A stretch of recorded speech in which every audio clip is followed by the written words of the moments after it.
Welcome to the Builder's Risk Outlook. I'm Alan Ferguson, President of US Assure. Exiting 2021, we spoke about three key areas as we planned for 22. Our focus has remained similar, though we've expanded to four key areas of focus that we feel will define the success of construction in 22. Demand for housing, will it hold up? Lack of labor, will it impact the housing market as it has over the last 10 years? Supply chain issues and the impact of inflation. We do see the demand for construction moving back into balance as we see non-residential construction spending catch up to where residential has been over the last 18 months. That closing of the gap has really led to a gaining of momentum in the non-residential sector as folks begin to return to the office, in-person learning takes place in schools, international and domestic travel comes back online. Those sectors that the construction industry withdrew from are now gaining attention and expenditures going forward. In November of 2021, we saw the most single-family homes under construction in the United States in well over a decade at 751,000 units.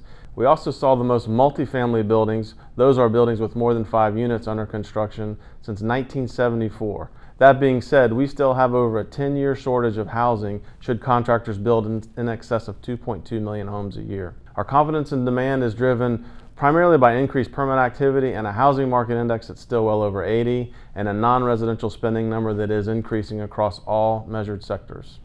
The lack of skilled labor is still an issue. We have record high job openings primarily related to the mass exodus of skilled labor dating back to the Great Recession. Those labor shortfalls will certainly cause delays in construction projects. However, with no stimulus packages in the works by the federal government and an increase in wage earning across the construction industry as a whole, in the third quarter of 2021, we saw a 3% increase in construction payrolls, and certain immigration controls should help bolster a struggling labor market. On the supply chain side, the global supply issues still exist. This is causing many construction bottlenecks. However, we do feel that as the world economy comes back online, the cost of building materials will begin to come down, the shortages will begin to go away, and those items will be more readily available.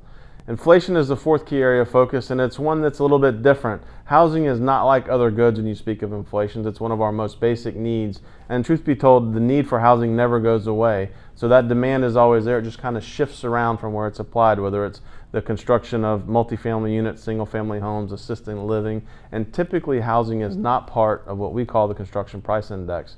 However, the Case-Shiller index is the leading measure of U.S. residential real estate price in the United States, and it has recorded an 18.8% annual gain in the 12 months ending November of 2021. There are many regional differences in those gains, with areas like Phoenix, Tampa, and Miami reporting the highest gains, ranging from 27 to 32%. 11 of the 20 cities reported higher price increases in the year ending November 21 as a result of that survey. While we are seeing these increases in the cost for housing, in the short term, we believe mortgage rates will remain stable and the cost of capital will remain affordable so that folks will continue to be able to purchase those homes that come online. In conclusion, we're bullish on 2022 and feel a demand for housing and an infusion of skilled labor will win the battle against supply chain issues and inflation. See you next time.